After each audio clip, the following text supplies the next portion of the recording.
Good morning, everybody. I hope y'all's Friday is going so well. I'm sure that a lot of you are on a lunch break since we're doing this Periscope a lot later. So thank you for joining in a little bit later today. So we're going to talk about Proverbs 31:13, Drudgery to Glory. So this is just my laundry that needs to be folded, and I started that out showing you that for a purpose because we're going to talk about thank you for praying for me. That means so much. And I needed it too because I'm tired today. I'm having the mama exhaustion today. But we're going to talk about how Jesus makes the mundane glorious and how that affects the way that we live and mother and work and all the things that we do. So I'm excited about today because it's so applicable no matter what season of life you are in, no matter what your daily routine looks like. So while you're joining in, if you have done a Periscope with me before, what we do first is we just say our name and where we're from, just so you can kind of see where all your sisters in Christ are right now. I love that you're on a bus with your class on a field trip. That is so awesome. I hope you have fun on your field trip. I see Scotland right there.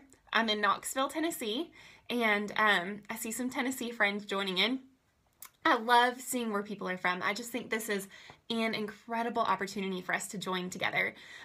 So while y'all are hopping in right now and you're saying your name and where you're from, partly too because I think it's beautiful to see, just to kind of get to know each other. You can kind of see people come up every so often, and we can encourage one another, even on Instagram and social media. So that's another reason why I like to do this, so it's more personable for us as well. Sharon, I see you in England. So fun. So, all right, guys, we're going to go ahead and get started because we've got a limited amount of time. I see Ireland, too. This is so fun. All the people in Europe. I'm so glad that you're joining in, and I'm sure it's a totally different time there right now. But before we get going in today's study, I just want to open us up in prayer because that's what we do before we begin these Periscope Bible studies. So I'm just going to pray for us right now. Father, I thank you for this time that I get to spend with these women, Lord, literally all across the world. And I thank you that the reason that we are coming together is because of Jesus and the work that he's done in our lives. God, I pray that today we would be encouraged by your word and know that the mundane, menial, everyday tasks that we do are for your glory, God, and that we can do them with purpose and with joy and with you. And so I pray that we would walk away feeling encouraged and just reminded of our purpose in this life to bring you glory and to live our lives beautifully for the glory of God because of what Jesus has done for us on the cross. I pray this in his name. Amen. All right, guys, so if you are just now joining in, you've never done a Periscope with me before, right now we are going through the Proverbs 31 study, and we are just on day 4. So normally we're going to do these on Monday through Friday, but we kind of started off totally different this week because March 1st was on a Tuesday. But today we're talking about Proverbs 31, verse 13. I'm going to go ahead and read that to you. It says, "She seeks wool and flax and works with willing hands." Now, I know this is a different study because we're literally breaking down the Proverbs 31 woman verse by verse and seeing what can we glean from this? What can we learn from her example, from this virtuous woman that we hear about? The first week's title is actually, "She is noble because he is her king." And next week, we are going to be talking about she is brave because he is her provider. And so we always want to begin these Periscopes and leave these Periscopes knowing that the reason she lives this way, the reason she acts differently is because of her king, her provider, and the things that he is. It changes who we are as women of God. And so today we're talking about she seeks wool and flax and works with willing hands. Well, just to give you a little background on the Proverbs 31 woman, to seek wool and flax was a very, very mundane task of this woman. And we're going to talk about several things that she did. I'm going to open up Proverbs 31 in my Bible real quick. But we're going to see in several different places about her seeking wool and flax. She works hard. She's a woman who is wise. It'll say later that she puts her hands to the distaff in her hands to hold the spindle. So we're going to talk about specifically what this means because we don't do that in today's day. But literally what it means is she gets all of these fibers and later she's going to be spinning yarn. And as you know, clothing is made up of yarn. the most mundane thing that you can think of, getting these, spinning it together, such a tiny, menial task, but it must be done in order for them to have clothing, in order for them to have the things that would provide for them and make them warm, and even provide for her financially. And so she works with willing hands, doing these everyday tasks, doing the everyday, mundane, menial thing. Now, we all have tasks like this every day. I know for me, I just showed you the laundry. Me and my husband just said, we feel like the laundry will never end. And I'm sure that that is true, because almost every day I have been putting the laundry in, folding it, and then it just seems like all of a sudden our dryer has laundry in it again. The same thing with the dishes. The more I cook, the more dishes I have. And God had really used this study to show me that He can take these tasks and He can make them glorious. He can make them have meaning. And so what are some of the tasks that you have? What are some of your everyday tasks? I see laundry. Why do we have so much laundry? So what are some things that you have to do every single day? Maybe you are a stay-at-home mom. Maybe you're a student. What are your everyday kind of like to-do list tasks that never end? They're kind of just there all the time. Sweeping the floors, cooking, feeding your family. Got to eat 3 meals a day. 3 meals. You're a nanny and a student, so you're being both a mama and a worker. You've got 5 kids. Yes, loads of laundry, dishes, and cooking. So when I was in college, I actually would help my pastor's wife. And Adam and Eve made sure we had laundry. That's hilarious. I see that, Mama. So feeding your people, it's never ending. Twin mom. Goodness, my friend's pregnant with triplets right now. I would help my pastor's wife in college. She had 5 children. And I would come over Monday nights and fold laundry with her. And I have never seen so much laundry in my life. So for those of you who've got 5 kids, I have just seen a glimpse of that in the hard work that it is. And so we can learn a few things about these mundane, menial tasks of life, because most of our lives, the majority of our days are filled with these things. And a lot of these things are hidden. They're unseen. People don't see these things that we do. They don't know that you're doing your laundry. They don't know that you are dusting the ceiling fan. They don't know that you're cooking these meals for your family. They don't know these things, but these things have worth. They have meaning in our life. Whenever we look at the life of Jesus, he was a carpenter, and the Apostle Paul was a tent maker. So these are just very average, normal things that these people did. In Jesus, we see him doing these things with purpose. He had a mission in his life. Never once did he say, "Oh, I've got to go do this." No, he lived and he knew what he was called to do, and he did those things well and for God's glory. And he calls us to do the exact same thing. In 1 Corinthians 10, if you just read 1 Corinthians 10, 23 through 33, just this whole section in Scripture, I'm just going to read verse 31. It says, "So whether you eat or drink or whatever you do, do all to the glory of God." This word all, I actually wrote it, if y'all saw on Instagram, I wrote that on my hand. Do all things to the glory of God. Not just the things that are seen, not just leading this Periscope for you guys. All these things. You're not going to see me later cleaning up my office, folding laundry. You're not going to see me doing all these things, but it can be an act of worship that I do for the Lord. And she talks about, it says that she works with willing hands. Jesus was a servant. It says, I don't know if I wrote down the verse right here, but it literally says that Jesus came to be a servant. And he modeled that for us. He modeled what it meant to literally get on his knees and wash disciples' dirty feet. He modeled what it meant to welcome children into his arms, what it meant to have people, just to go and dine with people. He modeled all of these things for us so that we too, in looking to Jesus and responding to him and what he's done, we can go do that in our homes, in our jobs, in our schools, and everything that he has called us to do.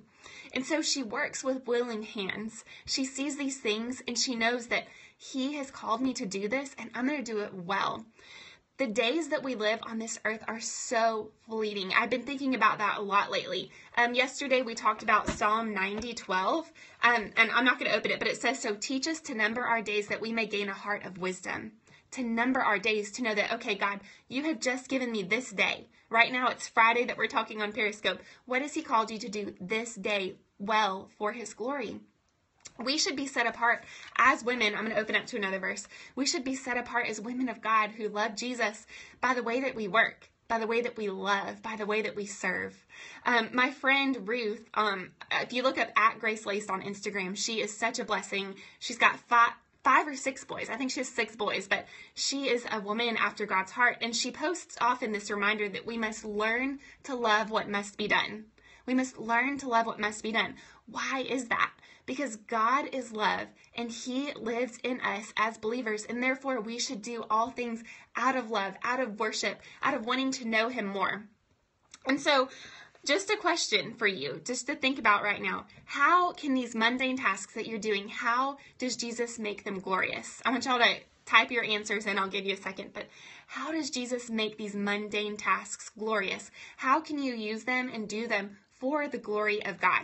Literally, we're told, like I said, 1 Corinthians 10:31, do all things to the glory of God. So including your never-ending laundry, including feeding your children, including all of these things, how can we do them for the glory of God? And I see be thankful. The other day, I was doing laundry, and I just had this thought for a second of, God has given me the ability and the privilege to get to do laundry for my family. I mean, just little things like that, seeing these things as a gift and as a calling, to be prayerful while we are doing them. I think that is one of the biggest ones. God's been showing me that people don't know what I'm praying. I mean, we can pray big, crazy, crazy big things just while we're doing dishes and folding laundry. I mean, we can literally be doing these things for his glory, be worshiping in his presence. I see the mess equals his provision. That is beautiful. Yeah, viewing them is a way that we serve. In John 21:12, we actually see Jesus making breakfast for the disciples. Literally, it says that Jesus made breakfast for the disciples. And I see that and I just go, wow, like Jesus knows. He knows the mundane things that we have to do. And he wants us to live in the fullness and the abundance that he purchased for us on the cross when we do them. Being faithful in the little things, and he'll entrust us with more.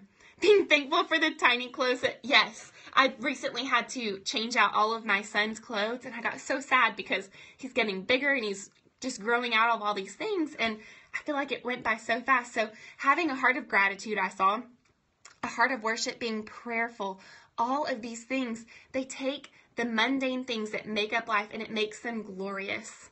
And I've been thinking, what if I really did this? I mean, what if I really viewed life and viewed the everyday things with this kind of attitude? It would change everything. It would change the joy that is in my heart every day. It would change my purpose. It would change even just the worry that sometimes settles into my heart. It would change it because I would be constantly giving it to the Lord.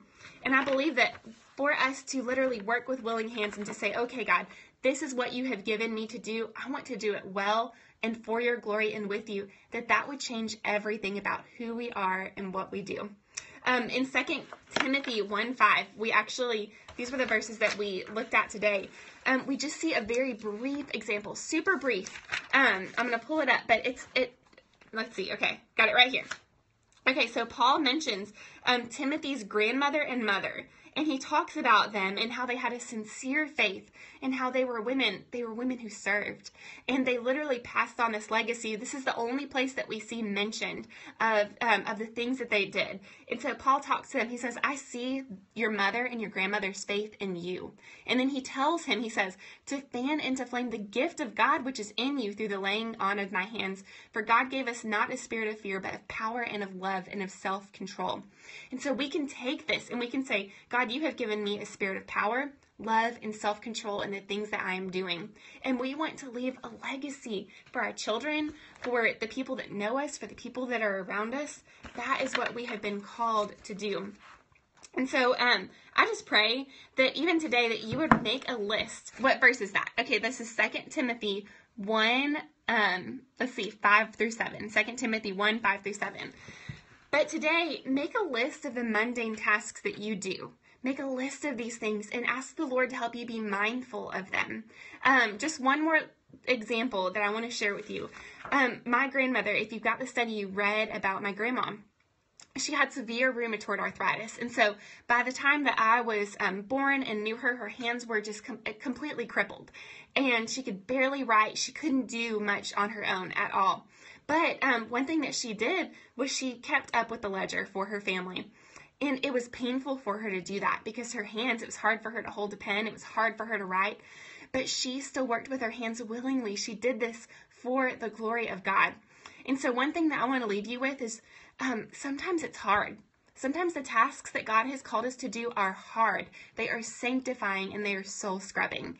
I don't always come to my laundry and go, thank you, Lord, I get to do laundry today. Sometimes I come going, seriously, I've got to do laundry today. And he has to take my attitude and take my heart and just scrub it and make it new.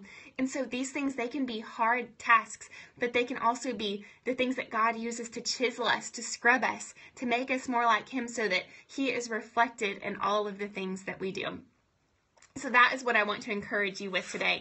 And I pray that we would just start to have a renewed vision of the things that God's called us to do, of the mundane, the everyday things in life that he has called us to do, that we would see them as a joy and with purpose, and that we would come to them and say, God, thank you for letting me do this, and that would literally set us apart for his kingdom, for his glory. And that's the whole reason why even the ministry that I run is called Life Lived Beautifully, for the glory of God. That's the whole purpose. Life Lived Beautifully for the glory of God. Right where you are, right where God has called you, not somewhere else, not doing something else, but right where you are for his glory and with him and with a heart of worship. So that's just what I want to encourage you with today. And tomorrow we've got day 5 of the study. And I am actually, earlier I had said that I was going to Periscope tomorrow, but I am really tired and I just think I need a total day of rest tomorrow. So just go ahead and do your day 5 tomorrow, and we'll pick up on Monday on Periscope. And I'm just going to take tomorrow as a Sabbath and rest with my husband and son, and we'll pick up on Monday, and we'll talk about day 5. So we'll talk about that some, and then we will also just go ahead and start with week 2, day 1. Which is I did this study with my college girls before I ever made this into an actual written study. I did this with the girls that I lead, and week 2, day 1 was their favorite because we talk about making decisions, and they, I do too, but we all struggle with decision making, and so I'm excited about that one because they say they still think about it, which is awesome. But thank you guys for your encouragement. Thank you for joining in with me. And next week I was supposed to do a Periscope on the new Give Me Jesus journal covers and all of that stuff. But like I said, I just think God wants me to rest today and tomorrow. So next week I will do those Periscopes, and I'll give you a sneak peek into how I create and how I do all those things. I see that someone got a Dear Mushka necklace. That is awesome. She is such a great friend and creator. So yeah, I'll see you on Monday. I pray that you have a restful weekend as well, that we do our laundry for his glory. And okay, what to read tomorrow if we don't have a journal? Let me just pull this up real quick. So if you don't have a journal, read, let's see, let me pull it up. Read Proverbs 31, 14 through 15. And another verse that you can read is Lamentations 3, 22 through 23. So we talk about several different verses, but those two really go together, and they're kind of like the meat. There's a lot of scripture in these, a lot, but you can even just read those and pray about them and see how God connects them and how his mercies are new every single morning, every morning. And so read those for tomorrow, and then Monday you'll just do Proverbs 31, 16. And I'm excited. I'm loving going through this. I see you joining in from Iceland, Johanna. So glad. So we've got Iceland, Scotland, Ireland, England here. How amazing is that? God is so good. I'm just amazed at the things that he is doing, like completely 100% amazed. So I'll see you on Monday morning, and probably around 9:30, 10. And we'll do our Periscope, and we'll catch up on both of these. And yeah, amen. God is so good. I'm just amazed and humbled at the work that he's doing, because it is like way beyond me. I sit here folding my laundry most days and just going, I cannot believe that he's doing this and allowing us to meet together and just using these days to reach women across the world. I mean, it literally like doesn't even click in my mind at all. So I'm so thankful for you, and this is just a privilege, a really great privilege to get to meet with you. So, all right, guys, I'm going to go ahead and head off, and I hope that you'll have a wonderful day, and I will talk to you on Monday morning. Bye.